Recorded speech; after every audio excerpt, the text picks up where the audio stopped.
Så er Markus og jeg på vej op til Niki, hvor vi skal påbegynde optagelserne af Flyttemandssketchen, som vi ikke ved, hvad kommer til at hedde endnu, men jeg glæder mig rigtig meget. Det bliver en af de mest voldsomme og sjove sketches, vi nogensinde har lavet.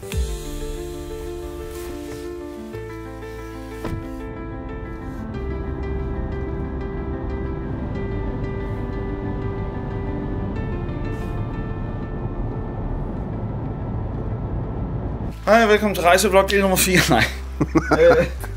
Du skal lige have noget. Jamen, så er klokken 8 om morgenen. Så starter vores crazy projekt. Jeg er bange for mange ting. Mange ting, der kan gå galt i dag. Men hvis vi er effektive og hurtige, så går det nok. Hvis jeg har meget brug for det, så har jeg microboards. Der kommer ingen vind i dag. Nej, det har jeg godt set. Det har jeg sørget for, det ikke er. Perfekt.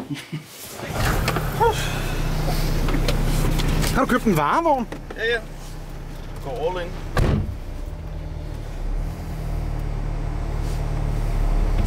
Der er pis og en Tesla. Det startede farligt ud, da vi skulle lave den første practical effect. Og vi satte med i gang. Jeg skulle sætte ild til skraldespanden med en cigar. Vi kunne ikke få ild i den, så vi tilføjede lidt brandfarlig væske. Måske også lidt for meget.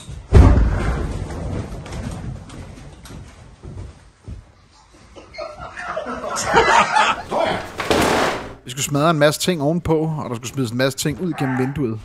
Vinduet, det var faktisk lavet til, at vi kunne smadre det til formål. Vi kan lige prøve med kobenet. Ib Schönberg. Hvem fanden hører sådan noget pis? Lidt højt, ikke? Fordi Når man bevidst skal ødelægge en masse ting, så er det ikke altid det er en mulighed, at man kan tage mere end et take. Men nogle gange så lykkes det. Hold da kæft noget ravelse! Hvad fanden er du gammel lort? Jeg har en idé så. Ja. Når du lige har kastet pladen, ikke? Ja. Kan du så ikke i stedet for bare gøre sådan her ned, og så sådan lige prøve at sigte det fra kassen? Nå, det er sindssygt tungt, det har jeg prøvet, og det er det, prøvet. Ja, hvis du bare lige tager de to øverste her, så du bare lige kun rammer den og planten ned i. Jo, jeg prøver. Michael, for helvede, dit hjem. Ej, det er smuttet. Jo mere den kratter rundt, jo mere skrald lammer den, men så ser den også lettere ud. Ja, vi gør det. Så sådan mere sådan her. Skal vi lave en prøveoptagelse? Ja. Den brændeovn, vi løfter rundt på, den er bygget til formålet. Det fede ved practical effects, det er, at de ofte ser sådan meget naturtro ud. Og når man så kombinerer det sammen med special effects, så ser det pludselig rigtig realistisk ud. Ned den ende. Yes, nu er den ned sådan her. Ja, det er den ned. Er det okay, er det ikke? Jo, det tager godt ud. Ja, au, for satan, den er bare... Den er pissevarm, Jens! Hey, stop en gang! Fedt dig, Flemming! Hvorfor tager I brandvognen ud? Jamen, fordi du sagde, at jeg skulle have den. Den skal sgu da ikke gå ud. Den hører til huset. Nej, det er kraftigt nok. Tilbage, Jens! For helvede! Og igen? Ja. Bare lige gå tilbage igen. Til døren. Okay. Au, for satan, den er bare... Den er pissevarm, Jens! Hey, stop lige! Flyt dig, Flemming! Hvad laver I? Du skulle sgu da ikke tage brandvognen ud. Du sagde, at alle skulle væk. Nå, hvad fanden er en brandvogn? Den hører sgu da til huset. Den røgpump, vi brugte, den røg virkelig meget. Og så stank den jo også. Jeg havde godt nok ikke regnet med, at der ville komme så meget røg. Det er lige meget nu. Dad! Den er slut. Fedt. Det stikker bare af lort, mand. Det kommer til at blive fucking sjovt, det her. Det stikker bare af lort, mand. Practical effects er bare federe. Hvad er det? Og man kan se det, ikke? Ja. Michael, som også spiller med i sketchen, han har været så sød at lægge hus til. Han havde sindssygt mange ting, så vi kunne få lov til at smadre. Han skulle til at istandsætte huset, så vi ville gerne give den ekstra gas. Så det gjorde vi. Det er basically den her styrke, jeg bruger i briller. Er det rigtigt? Det ligner som en cyklon nu, eller sådan der. Hvis jeg skal med en kontaktlinse ud, så kan jeg bruge det som briller. Det er rigtigt. Der er rigtig meget ventetid på set. Og Thomas, han tager så lige en lille en på øjet.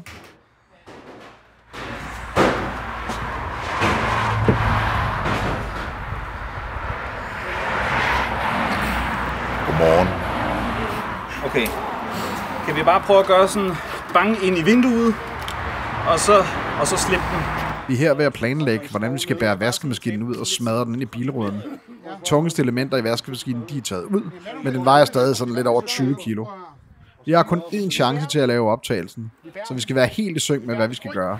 Ind i væggen. Ej, det er for helvede. Ja, Jens for helvede. Så sætter vi den ned. Og så, kom. Og så skubber vi den i stedet, så det ikke er et smide ned. Den er fandme tung. Pisse tung. Wow. Ej, hvorfor står der også en bil der? Lykkes. Så er jeg kun én mere, jeg er nervøs over. Det er, når vi skal knuse bilen med kranen. Altså i forhold til at skal... Jeg er klar over, at vi ikke skal derinde. Du skal være Jeg skal sidde derinde og gøre klar. Michael spurgte også sådan, om jeg lavede det som en effekt bare, når han sad inde. Så nej, du får en cykelhjelm på. Du skal ind sidde. Kan du lave sådan en intro til National? Hvor bliver det sendt? Flemming! Nej, gider du lige?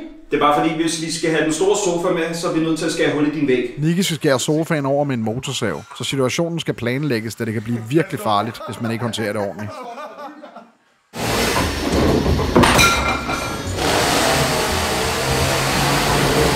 Nicky, han har skilt sofaen ad. Nok for pokker. Med en motorsav.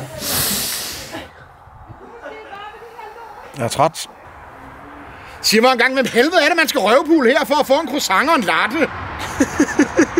Jeg tror ikke, det er Nikolaj Likås, der som er sådan en irriterende, excentrisk instruktørtype. Jeg kan fandme ikke huske filmen. Som sådan en helt far rundt på et sæt. Ja, jeg skød en hjort uden hoved. Og sådan løb rundt på savannen. Den er også federe uden hoved. Så blev vi færdige med dag 1. Øj, det har været fedt, mand. Og vildt. Fucking vanvittigt.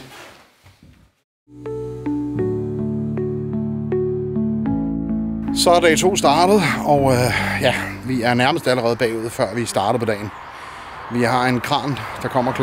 13, som skal smadre bilen, som vi smadrede lidt af i går. Og det vil sige, at alle scener, der involverer bilen, skal være optaget inden kl. 1, fordi at derefter så ser det ikke længere realistisk ud, hvis bilen jo er smadret i de andre scener, som foregår, før det sker. Det er nemlig slutningen på sketchen, så vi er travlt. Så starter vi med filmen her på klaveret. Ja. Det sker, at vi skriver en scene om, enten fordi noget andet er sjovere, eller som i dette tilfælde, at jeg er super bange for højder, og ikke vil op og stå på taget. Bagefter så tager vi alt det her udenfor her, og så i stedet for, at du begynder at fjerne tegl for taget. Ja. Så står du nu og pisser i stedet for. Ja. Har købt dunke til det, eller sådan nogle ting der. Jamen, så er du sgu tis. Vi havde travlt med at lave alle optagelser, hvor man kunne se bilen. Der ville komme en mand med en kranbil kl. 13, som skulle smide flylet ned i bilen. Og så får du lige øje på den. Sådan der. Fordi jeg kommer lige nærmest samtidig. Nå, vi skal lige lave en skade. Okay, den holder godt.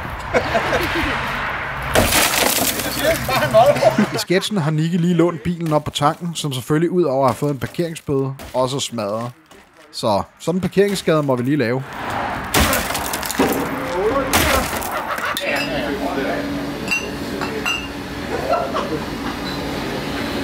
Det er ikke ofte, man får lov til at spille, mens man sidder og får en kold øl i et varmt boblebad.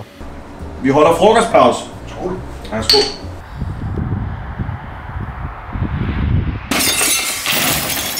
Intet det gjorde, som det skulle, selvom det var overraskende svært at smadre, selvom det var designet til formålet. Men fedt så det ud.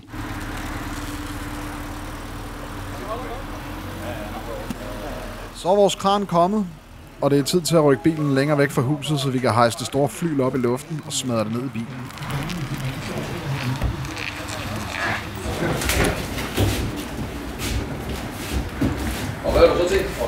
Flyet vejer ca. 350 kilo, og det skulle flyttes ud i haven, før det kunne hejses op med kranen. Så det krævede noget samarbejde. Det var ekstremt vigtigt, at hver detalje var tænkt igennem og planlagt til, at det fly skulle slippes fra kranen. Hvis vi bare var en smule ved siden af, ville det ikke ramme bilen, og der var ingen mulighed for at tage det om.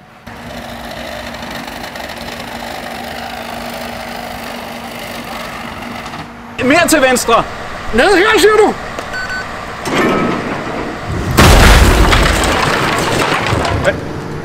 Jeg sagde til venstre!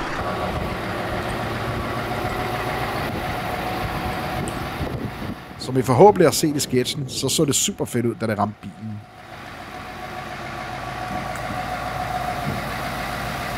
Så blev vi færdige med optagelserne.